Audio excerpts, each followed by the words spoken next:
Hello and welcome to the EV Café Takeaway, a podcast focused on the zero-emission future we all hope for. And every week I get joined by one of the wonderful EV Café team, and this week is... no, it's no exception. I was going to say it's an exception, but no, it's not.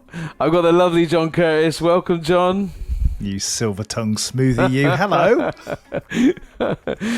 Well, and this week we are really excited, aren't we, JC, to have an innovator, a pioneer, and a collaborator. All three, I think, in one. In the wonderful Toddington Harper, CEO of the very famous these days Gridserve. Welcome, Toddington. Hello. Hi, everybody.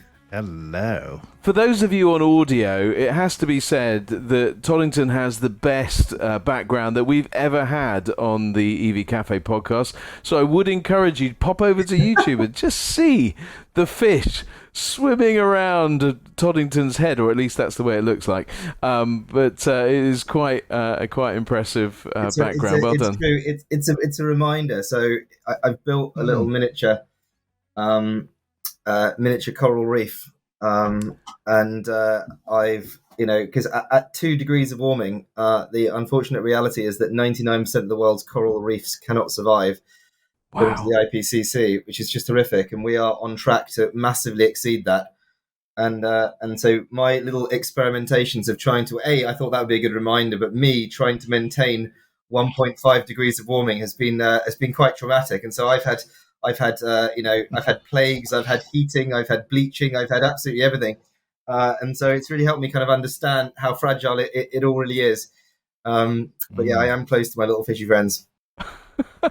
I absolutely love that, and I've experienced that firsthand for myself. Many years ago, I was lucky enough to go to Sharm el Sheikh and experience what the Red Sea reefs, which are truly amazing. They are just off the scale. With the wildlife and the beauty and all of that. And then a few years later, I was on an event with Mercedes-Benz that they took people all around the world, and we went to Mauritius. And Mauritius, all the reefs around Mauritius are dead. It's as simple as that. They are just as dead as a dodo. The reef goes right out for a mile or so from the shores, and just really, really unbelievably kind of disappointing. And there was only one part of the whole island that had any kind of living reef to speak of. So I can only imagine that this is already very much in play around the world. Yeah, I mean it's absolutely horrific, and we talk a lot about climate change as if it's something that's going to happen, and the reality is climate change is happening, and there are places around the world being absolutely devastated, and marine is. There's just so many marine ecosystems, collapsing on the verge of collapse, have collapsed. And the horrific statistic that the World Wildlife Fund for Nature provide, they do that annual survey of world wildlife, and we've now got to a point where in the last 50 years, we've lost more than 70% of it. And it's just horrific. So, and then the 30% that we've got left is not only dealing with the fact that humanity hasn't really changed course, and that's taking a massive hammering. But now, if you can't rely on the climate and ecosystems, then how does that work? And so it's just really important. And so having kind of fish in the room with me is just a constant reminder of how important it is. Because it's just nature is amazing. And I think the other issue that we have with this world that we live in is that people are so disconnected from nature. People are disconnected from food. It comes in plastic boxes in supermarkets. People are disconnected from nature. It's something that, people might see on the odd David Attenborough film if they can be bothered to get past Netflix. And nature is amazing, like absolutely incredible. But people need to see it. I've got 4 little girls, and as a result of having this fish tank, I've got certainly one budding enthusiast at the moment, and hopefully more on the way. But they're like, "Wow, look what's happening! Look at this is amazing!" And hold on, stop press. More kids on the way? Did you say? No, definitely not. So I'm very happy. Or more fish? Well, I'm very happy. I've got 4 little girls. They're very Todd, small, have you? and I'm very happy. I have my lot, and I'm over the moon. I do not need to add more children to this planet. Have you always had this interest in nature? Does this go back to your childhood? Well, my childhood was an interesting one. So I grew up in the Middle East. I've always had this interest in kind of energy or renewable energy because my father. It's very strange in terms of, like what they named us after, which no doubt you will tease us about, and and uh, and what they were doing. So my father 60 odd years ago was building petrol stations, and then in the oil crisis, realized that wasn't really going to work, and so kind of set off on a journey around the world and discovered renewable energy. Ended up building eco homes in the Middle East, discovered solar energy, and then started deploying solar energy and battery solutions across the Middle East. And then I was born while that was happening, and my house was powered by. Because he was unfortunately he's not around anymore. He was a right character, and kind of like, a pioneer very much so, and an innovator. And so he tried all this stuff out on our house, and our house was basically run on solar energy and batteries and wind turbines, and so I, from a very early day, well, I thought that's how the world was run because that's all I knew. Mm. And you do get a greater affinity with nature. So like when the wind was blowing, because his electronics was a little quirky, when the wind was blowing, the TV would kind of go a little bit fuzzy, when it was a really windy day. So you could kind of like know, oh, it's windy outside, and see, I was definitely very connected with energy. I don't know. I think the environment. I suppose, yeah, probably because it was very hot in Bahrain, and so we spent a lot of time in the water. It helps. It helps. And there was lots of stuff in the water, lots of amazing fish and crabs and all sorts of funny things. So so I guess I've kind of been around wildlife for my life. I do find it just absolutely incredible, and have spent a lot of time doing that. I mean, the last business before Gridserve, we had an incredible project where we started turning solar farms into nature sanctuaries to protect species. That was such an amazing thing, and bees and biodiversity. And anyway, so I'm straying, but have I always had it? I don't know, but it's certainly in me.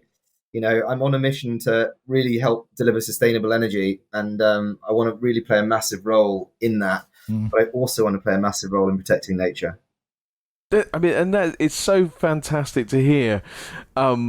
Just the makeup of the CEO of Gridserve, because that can be a very kind of out there kind of title, and people will probably feel, oh wow, a bit, one of the most powerful charging point operators in the UK. But the question you mentioned, what you're named after, and I wanted to start with this question, but I think we've kind of gone with the fish, which is all good. But for many people asking or listening to this, they will know that there is Toddington Services, and for those of the listeners that don't know, your brother is called Heston.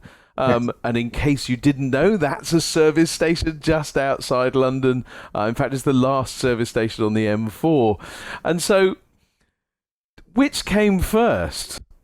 It's funny. Toddington and Heston, or Toddington and Heston? I am the second service station, and it's funny actually. I suppose we always thought it the first service station on the M4. It depends on, I guess, which way you're looking. Oh yeah, first or last, yeah. Which direction?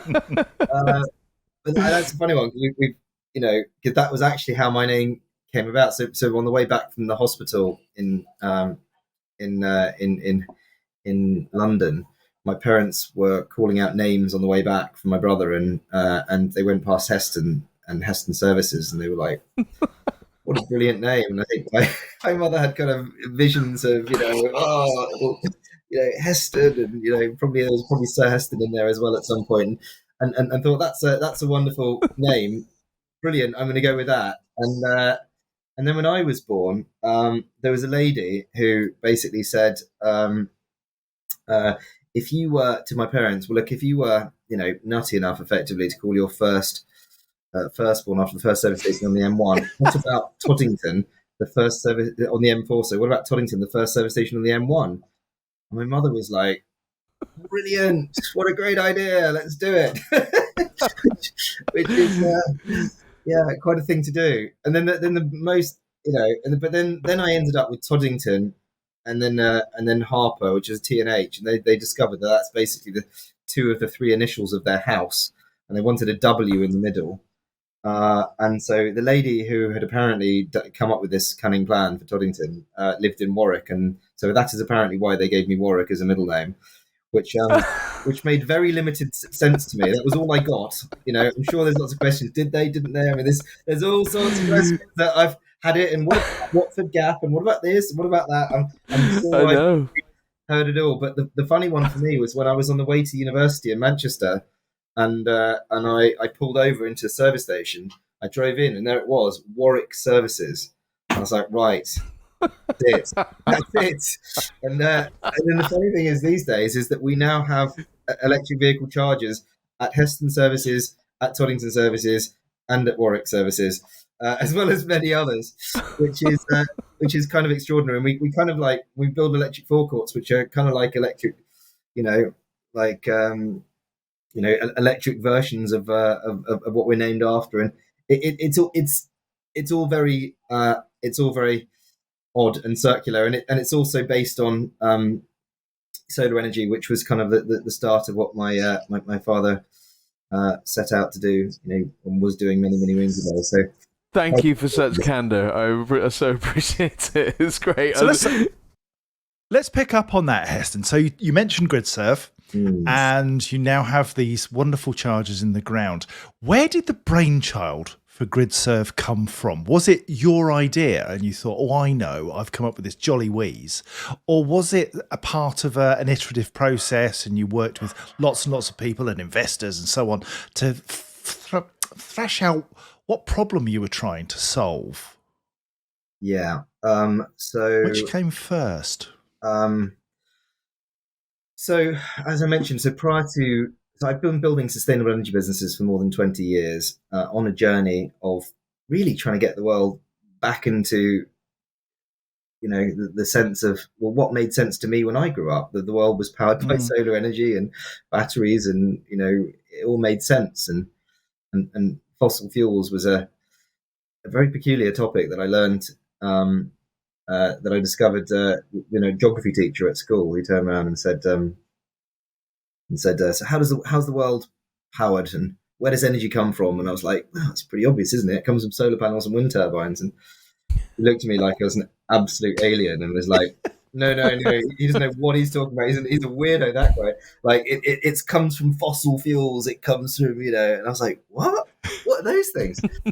and then kind of like dug into that topic and discovered that that is actually how we get the energy. But the more remarkable thing is, if you keep looking into it, and this is the thing that people don't really think about very much, because we are kind of told, like I was told by my geography teacher, is that fossil fuels, the energy in fossil fuels comes from the ground. And actually it doesn't. The energy in fossil fuels was harvested from the sun several 100 million years ago with algae and plants and so on, and photosynthesis. At the same time, we took carbon dioxide out of the air in the process of photosynthesis, storing the energy as hydrocarbons. And so the energy came from the sun, happens to be in the ground. And actually, when we use fossil fuels, we release the sun's energy. We're able to use 300 million year old sunlight. But when I discovered that all the kind of environmental challenges and consequences and political and all the many concerning issues that relate to this topic, I thought, well, you don't really need to do that. You can just take it straight from source. You can skip the 300 million years. You can refineries. You can use batteries instead of pipelines and tankers. You can use cables and grids. They're much more efficient. Instead of petrol forecourts, you can build electric forecourts and electric hubs. And you can use electric vehicles instead of petrol vehicles. I mean, getting to that point was a voyage of discovery. When I was building Belectric, I I learned how much energy really, which was at, when you build solar farms, a lot of these construction sites are running on diesel. Ours aren't, just to let you know, but they still are running on biofuels. But it was a pretty horrific statistic to try and work out of how much fuel does it take to build a solar farm. And it's not something that people really talk about a lot. And I just thought, this is all a bit rubbish, isn't it? Surely there's a better way of doing this. And then somebody took me for, I got to drive an amazing Tesla, one of the very first ones. And I just thought, this is it. Put a deposit down. Had to sell a solar farm to buy the rest of the car, which was really, really interesting endeavor in itself. And then got this amazing car, and then discovered that it was like a brain without any knowledge. So it looked cool, but it didn't have a Tesla supercharger network. It wasn't really there. It hadn't been built. It didn't have. It was a very early version of a Tesla. It didn't have any. Well, one of my first thoughts was like when I got over how cool it looked and how fast it was. I was like, okay, so does it play music? And then I was looking, and I was like, oh my god, I've been done. There's no CD player. this, what the heck? And like, what on earth is? I can't believe rubbish. Blah, blah, blah. And then one day it was like, boom, and here's Spotify, and I was like, what? So I went from like not having a CD player, getting quite cross about that, to having every song in the world and all I had to do was go to sleep and wake up. And then the same thing happened with charging along the way. About me I went to south of France with my incredible wife, who was putting up with my endeavors. This was in 2014, in an electric car to south of France and back, because I'd made a commitment at that point. We were going electric. And I enjoyed it. It was like pencil and paper, literally. When do we need to charge? How fast do I need to go to get there? And it was all very, very tight and nearly didn't. And then, eventually she was like, just please stop talking to me. You're very boring. Like, just like, it was okay for the first like 5 hours, but stop. And anyway, and then I learned over the years that like I didn't have to do that anymore, because the car did it all and worked it all out. And so it was clear to me that electric vehicles were amazing, but that complexity was not for everybody.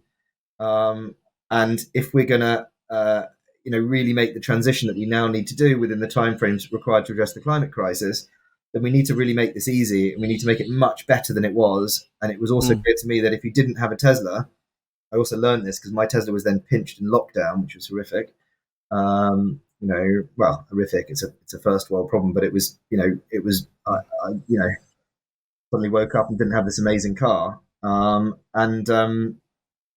vehicles don't have that same ecosystem. So what we are trying to kind of create is a business that makes it really straightforward and easy and enjoyable and fun. So kind of leave the anxiety at the door, because at the moment, like with EVs, there's all these horrible, often completely untrue stories in newspapers at the moment saying this is terrible and that's terrible and this is terrible. And I don't see that coming from people who drive electric cars. Not really. But we also got to own some of it is true. It's not as easy as it should be or could be. And if people are going to really go at the speed that we need to collectively as humanity to address the climate crisis, then we need to make this easy and awesome. And it also needs to be powered on renewable energy and so on. So it just like a lot of learning over a number of years has kind of got us to where we are. But we're also very much at the beginning, still quite early on. And what's coming from Gridserve in due course is going to be awesome. And it needs to be, because the challenge, and again, what we are about, we had this extraordinary opportunity as humanity to be living at this very strange moment in time where the science is clear. So the IPCC, the Intergovernmental Panel on Climate Change, the world's leading scientists from the UN member states, have spent 35 years modeling climate science. And they produced in March of this year the synthesis report, which set out their final warning, as they called it, that said, oh my goodness, we've already we've already hit about 1.1 to 1.2 degrees of warming. At 1.5, it's getting really bad. It starts becoming irreversible, even if it isn't already. 2 degrees, as we talked about earlier, is really, really bad. And we're currently on a trajectory of well exceeding all of that. And if we want to keep 1.5 alive, then we have to peak global emissions now, but by 2025 at the very, very latest, about, 13 months from now. And we then need to reduce global emissions by 43% by 2030. So we've got 6 years and like 1 month.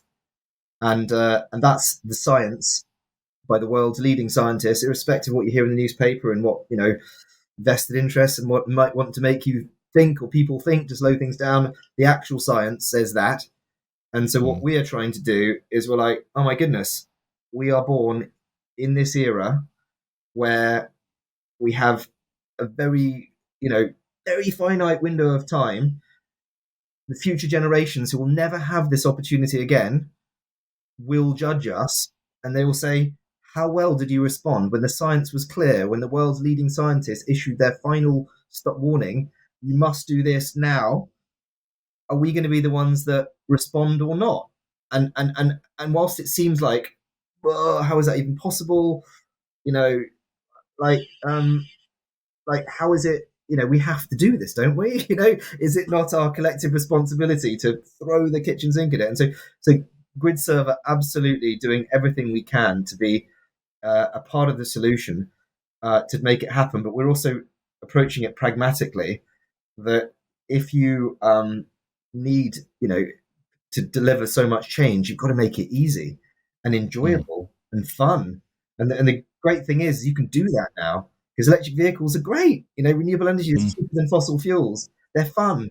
There's and if we can make it really, really awesome, really, really easy, and everyone's going to suddenly switch over because it's great and it's the thing they should do, and they shouldn't wait till 2030 because it's a very long way away, and we need to have done an awful lot by then. Anyway, I probably went on to quite a few subjects there, but it was quite a long answer to your question. Brilliant answer. Thank you. Truly brilliant answer. I think the one question I'm just kind of mulling on is which exciting Tesla so early was it? Was it the Model S or was it the Roadster? It's a very good question. It was the Model S. It was it was an 85. It was like literally the cheapest Model S that I could afford. I had enough money for the deposit. This is an interesting point actually, because Gridserve, we've achieved quite a lot thus far. I think it's fair to say we've got a lot more to do, but and none of it was easy. Has been easy, I'm very lucky. I have amazing parents and had a good start in life, and a father that believed you could achieve things by getting on with it. And so I was pretty clear that whilst I didn't know how to get that car, if I didn't put a deposit down and commit myself, I wasn't going to get it. But I was also had to be realistic that I was going to go for the base level because that was going to up my chances. It was the first ever. It was a very basic Model S, rear wheel drive, didn't have all the gadgets, but wow, what an amazing thing it was. Didn't have a radio. Didn't have a radio, didn't have a CD player, but in the end I worked out I wasn't actually ripped off. So no, that's great. But Heston, there are 7 billion people in the world. Toddington. Why am I saying Heston? Toddington. I even know what. An awesome brother called Heston, and he is an awesome, amazing human being, and I'm lucky enough to have spent some time with his incredible brain. He is awesome. And it just leaves me in the dust. My question is, why you? There are 7 billion of us in the world. And we all like to think that we're making a difference. Paul does, I do. We don't even scratch the surface. Yet you as another human being, same chromosomes, same DNA, same drive, enthusiasm, all that stuff. You have said, do you know what? I'm going to do this. Why? What is it about you and how you were brought up? Is it your family? Is it that it's inherent in you? Because that's a hell of an ego, thinking I can save the planet, and you can. And that's the thing. I've seen you speak on stage, and you speak as though this is something that is your personal mission to deliver. Yeah, I mean, I hope I don't have an ego, like in a bad way. But I mean, I definitely have self belief, and Oh, yeah. and I think definitely my dad was a really big part of that. And he actually backed me very early on in the days when nobody else did, which was great because he enabled this self belief to kind of become reality. Otherwise, it's just an idea that doesn't do anything. And I was very lucky. I mean, he didn't have huge resources to back me, but he was there, and he was a really incredible sounding board for that. And and I knew and I saw, and it was very clear to me about how the future should, how it could work. And when I had a vehicle, I understood how awesome it could be. That's a long way away from actually delivering what you have. Lots of us see opportunity, we see what could and should happen, but turning that into a reality, bricks and mortar, turning it into the sun to wheel program that you have, and speaking as passionately as you do about scale of your operation and the pace of change that's necessary is far, far more than just coming up with a good idea. Yeah, I mean, I think you need desire and persistence, and you need, and persistence is really important. You need to believe that what you're doing is the right thing, and if you do believe that you're doing it the right thing, then it's very helpful. Somebody once told me, I think my brother actually, I think he got this from various places that he worked out, and it was something that my dad really kind of reinforced, was this understanding that if you are doing the right thing, then what is really helpful is to understand that no doesn't actually mean no. It just means you haven't got to yes yet, and that's really useful to know. And the other thing that's really useful to know is that it's very unlikely that somebody can give you more than 7 good reasons why not, why not to do something, and that's very empowering, because like if you've tried to do something 5 times and each time has been hit with a no and a no and a no and a no and a no, like you like, and you don't know that, then you're like quite down in the dumps.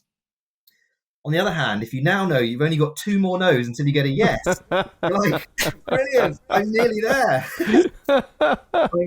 I'm getting there. So I think that's really helpful. There's been some incredible books that I've read as well that have been very, very helpful. One of the most amazing books that I have ever read is a book called Think and Grow Rich by Napoleon Hill. And the title is a bit kind of misleading. It doesn't need to be rich as in money. It could be rich as in achievement of whatever you want. And it was an incredible thing that actually, when people become very successful, like hugely successful, these wildly successful people, you see they often become philanthropic, and they want to give back. And the most successful, self-made person in the US commissioned a reporter called Napoleon Hill to basically work on a project to interview the most successful self-made people in the world that had ever lived. Henry Ford, Gillette, Thomas Edison, like many others, and ask them the question, how did you do what you did? And he set this chap called Napoleon Hill on this task. This was about 100 years ago or so, maybe not quite that much. And the remarkable thing is this task, which took 25 years. So for 25 years, this chap had the door opened to interview like the most successful people that had ever lived, who'd gone kind of from zero to the very, very, very, very, very top, who'd got to the philanthropic level that they wanted to give back and tell people how they'd done and give advice to people along the way. And then he discovered that there was about 12 things that they all had in common. kind of 12+1, and they condensed all of that into a book called Think and Go Rich, and it really, it's in the title. It's about think. You don't have to have kind of like, these people didn't start with wealth. They started with a plan and a belief and a desire and persistence, and if you apply that in a certain way, then you increase your odds of being successful. And so I think if people read that, if that was given into schools in the UK, as there's other books as well, How to Win Friends and Influence People is very Great useful. book. How you say to what you say isn't necessarily what people hear. What you think isn't. I think there's a lot. People would fight a lot less if they all read that book and tried to understand, more about other people. Another great book, Who Moved My Cheese? How to manage change in the world. We all struggle with change, and there's a beauty. But anyway, that book, Think and Grow Rich, was really helpful too, because it helped me understand that you just reminded me of something else there. That if you have the belief and desire to do it. In fact, my granny, that's what made me twitch just then. My grandmother, she shared some. She got dementia before she left the planet, and I had a moment with her when she turned around and said to me, she said, "Toddington," she spoke with an American accent. She's like, "Todd, I've been around the world. I've seen a lot, and there are some people that that really want to succeed, and I think you're one of them." And she goes, "I just want to give you some advice that there will always be people that give you opinions. There will always be people that tell you this is the way to do it, that is the way to do it. Everyone will always give you an opinion." But she said, the thing that I've noticed is that the people who make it in life are the people who stick to what they believe is the right thing to do. And she said, and they do it with capital letters. And then she wrote that in a little book that I had, which interestingly, and I'm going all out here, but interestingly, I discovered that book just quite weirdly when my dad passed away in an accident. I was I felt quite vulnerable because he was the person that I spoke to when I didn't have the answers, when I didn't, wanted to bounce something off. And then he'd gone, and I was like, oh my goodness, now how do I, who do I bounce this off? And then on that same day after the funeral, I opened a drawer, the book popped out with that page from my grandmother, and it said, if, in this situation, just do what you believe is the right thing to do and do it with capital letters. And I was like, wow, thank you, Granny. I'd never had any other conversation with her like that in my entire life. And it was kind of like that belief, that you're doing the right thing and sticking to it, is kind of really what helps. And so, and it's quite, again, quite an answer I possibly didn't expect to your question, but I think that's kind of why. I mean, I have a vision for how it, a better world that could be. I have a practical kind of reality on how this could be delivered. I have this kind of view of the future of people looking back at this time and saying, you knew how, and actually the weird thing about COVID, and I know it was a weird experience, COVID, whoa, COVID, but it actually gave me a lot of hope, because I was getting to a point in COVID that I just, all this stuff was like, I just think it's not possible. And then all of a sudden I saw humanity change in 24 hours. Yes. And it just stopped and we changed. We went home and it literally in the air, and I heard this, I had this incredible statistic at an event I was at yesterday. The mother who's, was the only her daughter had I think the only person who died from air pollution. It's horrendous. Ella Roberta Foundation. Is that right? And she was saying during the lockdown was the only period in the UK where no kids had died from asthma. No reported kids had died from asthma. But anyway, during that period, I just like, oh my goodness, it can be done. Because if you think about how quick we responded to the climate crisis, and you think about the fact that the solutions that we need are available, they work, they're available, they're actually awesome, and we as humanity collectively have an opportunity to do something about this. Then if we were actually and the future of humanity and mankind and planet Earth and all the animals and everything that lives in it depends on us doing that, according to the world leading scientists, and the future of our businesses. Let's not pretend it doesn't. It doesn't. Society, sustainability, prosperity for our collective good.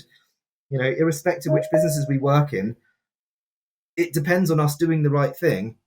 Then what I kind of learned with how the world responded to COVID is that actually, in that respect, 6 years is quite a long time. So can we reduce emissions by 43% by 2030?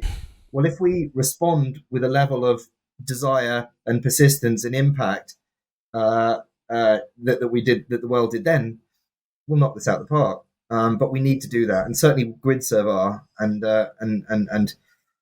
but there's clearly a lot more we will need to do. And it's incredible because I think you're absolutely right, and I love the urgency with which you speak, because I think that urgency is so important. And as I've looked back at your life, and the sort of two sort of, do I go forward or do I go back? I'm curious because there's a lot you had a number of companies all running either not quite simultaneously, but they were kind of, it was almost like one took over, and now Gridserve and seems to lead. But something I didn't know about you, and a lot of people will say, hydrogen is the future, right? The hydrogen, 10 years time, it's going to take over the world, and yet you were doing hydrogen some 10, maybe 15 years ago, and you've seen that and have now sort of backed electric as the option, particularly at the level that we operate in terms of cars, vans, probably trucks to a large extent also.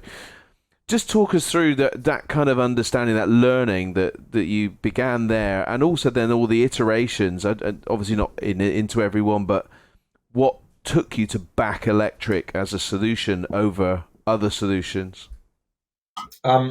It's a long answer to your question, but in summary, I'll try and make this in summary, is that I actually started my first hydrogen fuel cell business in almost 22 years ago. And I'd done this incredible research project at university on, again, looking at, it was, is hydrogen the future to kind of sustainable energy, the bridge to sustainable energy, because I discovered that water is hydrogen and oxygen, H2O, and if you could electrolyze that, you split it up, you can turn water into hydrogen, which is effectively a fuel, water into fuel. Isn't that amazing? And if you power it by renewable energy, that's fantastic, and then you can reverse the process in a fuel cell, get that energy back, and it ends up combining with the oxygen again, and you end up with water. So I was like, wow, that is awesome. That is brilliant. Like, surely that's the future. And so I was also studying the evolution of industry at the time, which was really interesting as well. And I was like, well, okay, but how is this going to happen? It hasn't happened yet, and it needs to come to market, and how's it going to work? And so anyway, I just thought it was incredible. And I tried to give, again, a very summarized version, I tried to give this plan to the government in the UK to say, look, we've got to do this. It sounds amazing. I tried to give it to lots of people because I didn't think it was my role to do. Somebody else should do this. This looks amazing. And but no one was. It seemed to bother me more than other people. so eventually, I was like, right, okay, I'm going to work this out somehow. And created a company, building an online marketplace, trying to connect it all together. And I discovered that it can work, but it's very difficult and very inefficient. And on a very high level, that's basically not changed in 20 years. So it has got easier, it has got more efficient, but it hasn't got easy and it hasn't got efficient. So and the thing about the challenge about that is that even though you can extract water, you can extract hydrogen fuel from water, that process, how it's done today, you lose about 30% of the energy in electrolysis.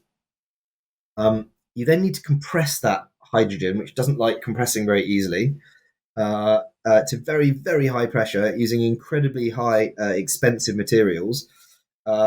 And if you then compress it to like massive, massive density, then you're going to lose about 20% of your energy to get anywhere near, electric, let alone petrol, kind of levels of energy density. And so you've lost half your energy in the first place. The best way to get the energy back is this thing called a fuel cell, which is effectively a reversive electrolyzer. It's roughly 50% efficient. And so then you lose another 25% overall. And you end up with 20 to 25% of the energy you had in the first place, which makes that original kilowatt hour from renewable energy very expensive. And the alternative is extracting that hydrogen from fossil fuels, which is much cheaper, but it doesn't solve the problem, and you still end up with carbon dioxide and everything back in the atmosphere. So I just kind of learned that it was possible, and there's a lot of complexity as well. Hydrogen leaks. You mix hydrogen with oxygen, and it can ignite in a pretty explosive way.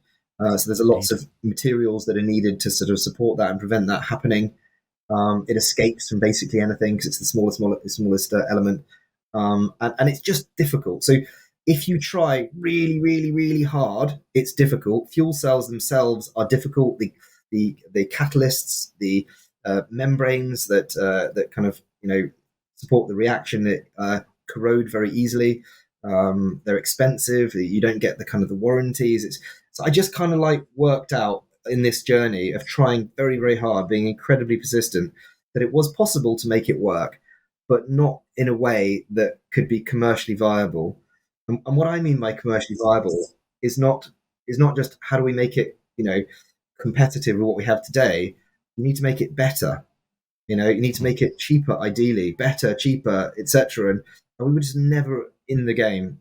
And so kind of bit by bit, it's people started realizing that it doesn't really work for cars because electric works really well. It doesn't work for this. People are still saying, oh, it still works for trucks, but we're about to demonstrate that electric works a lot better as well.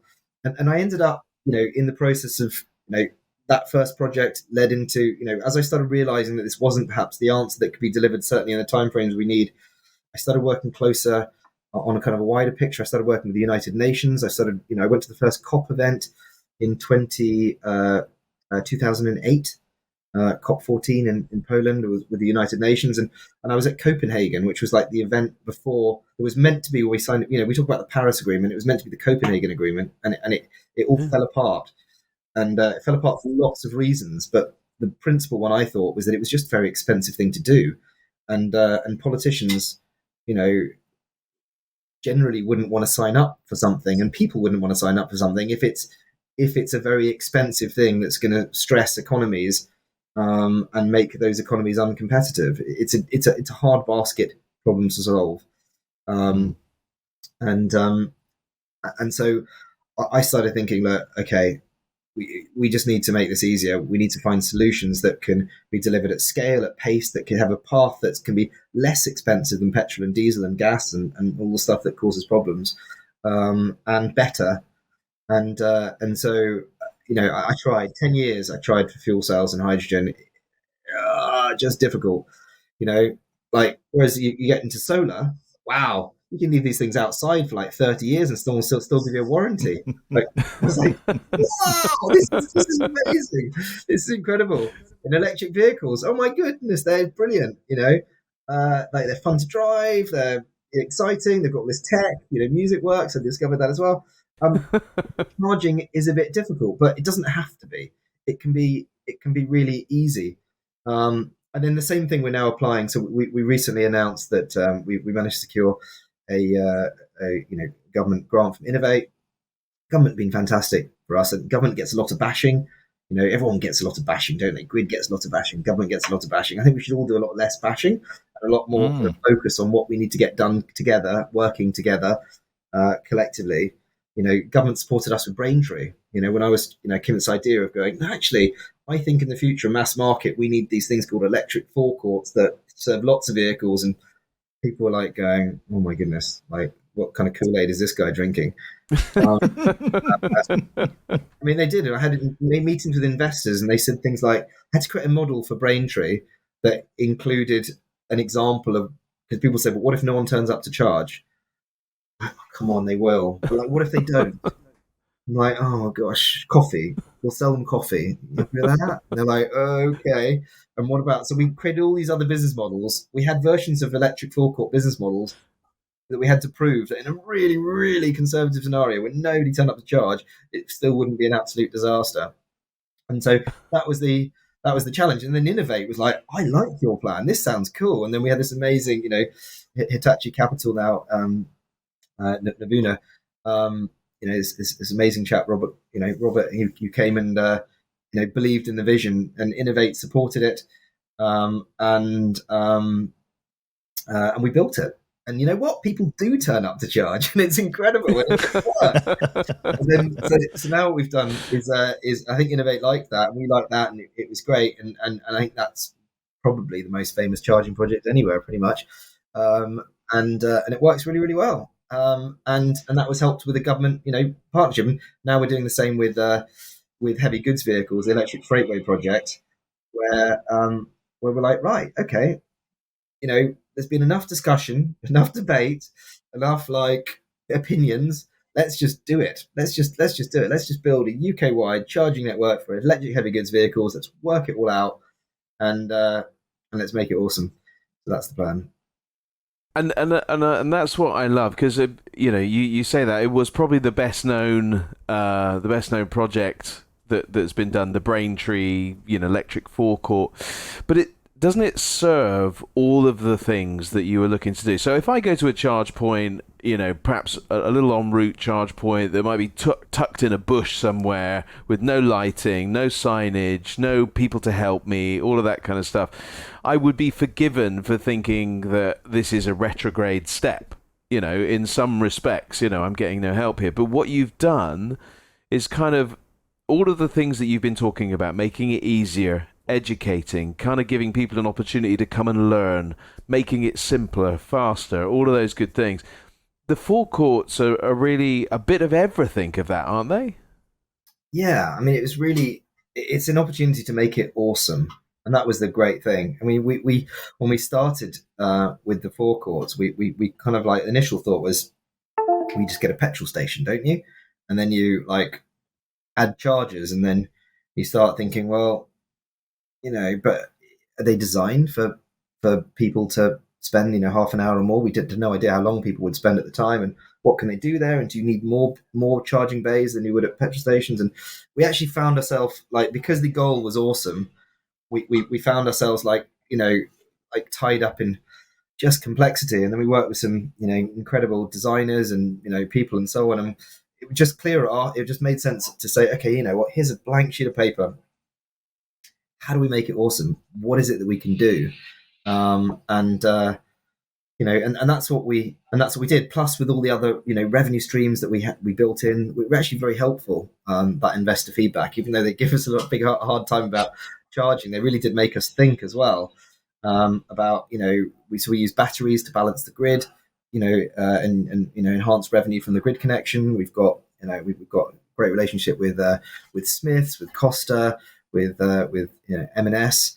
We have a EV leasing business as well, Gridserve car leasing, which we're now offering salary sacrifice as well, and that was to help the cars come. What if nobody turns up? We're like, we will help, like we're going to work that out as well, and we designed it in a way that it hopefully just kind of gives people confidence. And actually, the first person to ever charge. It was really funny. So I got a call one day, and I was told, "Oh, by the way, we've had our first customer." And I was like, "But we're not even open." And they were like, "Yeah, we kind of know." And then they looked, and basically, so the team were practicing for opening, and it was a very difficult time. It was December, so it was COVID, like period. We were kind of just between lockdowns, and And they looked out, and there was a guy standing out there charging his car. And we were like, this is interesting. So they kind of walked up to him and said, hello. He's like, hi, how you doing? I was thinking, it looked like it was kind of open. And they were like, right. And this is a chap who had to kind of go past the bollards and move, to kind of get in.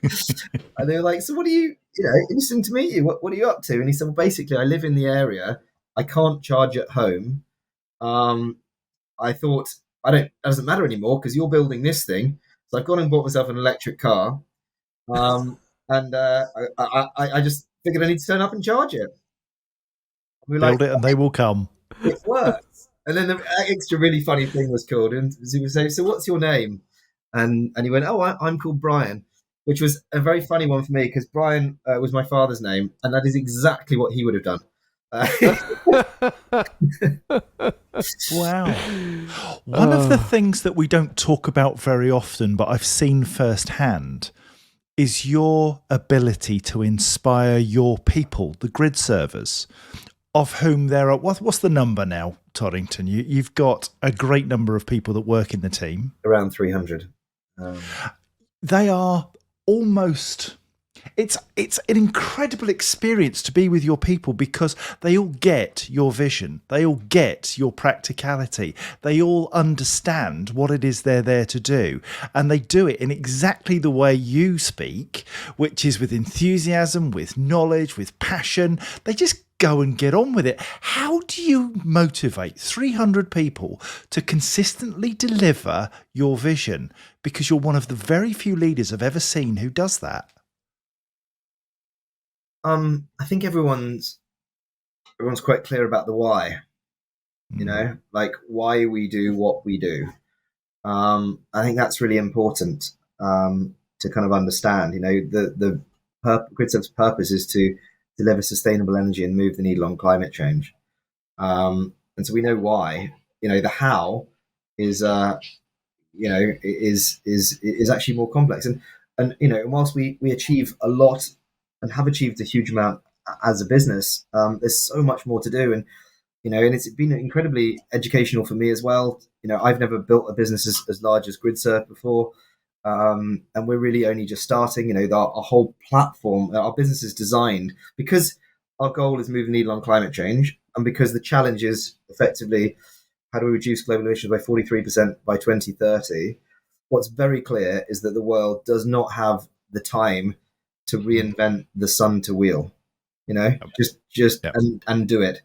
And so what we're trying to work out now is how we can use what we've created and understood and the learning to kind of deliver really significant scale in other territories and with other partners to really maximize the success of everyone who we partner with, we work with, because again that's what's kind of needed. And there's just a lot to that. Like a business that starts at with a few people is really easy. When you get to 30 or 50 people and you do see each other around the coffee machine, it's quite straightforward. When you get to 100 people and you're in a kind of COVID scenario, it gets more tricky. When you hire a lot of people over COVID and throughout the period and they all live in different places, it's more complex. When you get to 300, it's a different game altogether. So we're absolutely looking at how we can kind of put in place additional structures and efficiencies. And there's a lot of things that we want to and need to improve, which we're absolutely working on. And actually really excited about doing, because the next phase is going to be like we've done a lot but we haven't moved the needle, and the next phase we need to really kind of work out how we can bring our teams together in just a brilliant way, as a group of 300, and where we go from here, how we can become better aligned, how we can kind of not just understand the why, the purpose, but how do we all push in the same direction, and and how do we make this business a really straightforward and fun place to be. And there's a lot of amazing things, but there's a lot we could do better, and we're certainly working on that. And it's a really exciting journey. But again, because we have a very clear purpose, when you get to situations that you are just a little bit frustrated and it's just been a bit because we all have challenging days, at least you can kind of go, well, you know what, like we're giving it a damn good go. I think that one of the headlines that I'm going to try and take from this is that Toddington Harper is truly a force of nature. And that sun to wheel thing is a force of nature. You are a force of nature. And combined, you are saving nature. You're an incredible, incredible man with a brilliant, brilliant business. And I left the conference that I was lucky enough to be involved with literally exhausted, but with goosebumps because of the energy that was in that room. You are a legend in my book. Thank you so much for today and everything you have done to get to this point. It's the future that now really excites me. Yeah.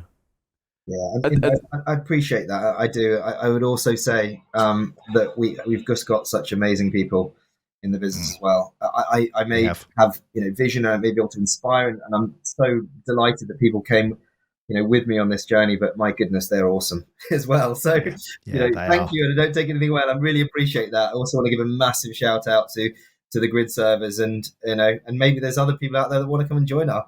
We'll set up a recruitment hotline afterwards. But I mean, Toddington, the thing is, it is inspirational. It is an amazing organisation, and many people that we've known throughout the time that we've been doing the EV Café, and perhaps even before, are people that have signalled their intention. There's one in my mind I won't name for obvious reasons, but they signalled their intention. They wanted to be a part of the Gridserve journey, and it was probably 2 years from the first time they said it to when they got the job. And I know that they were constantly just really kind of like, Gridserve, that's the place to go.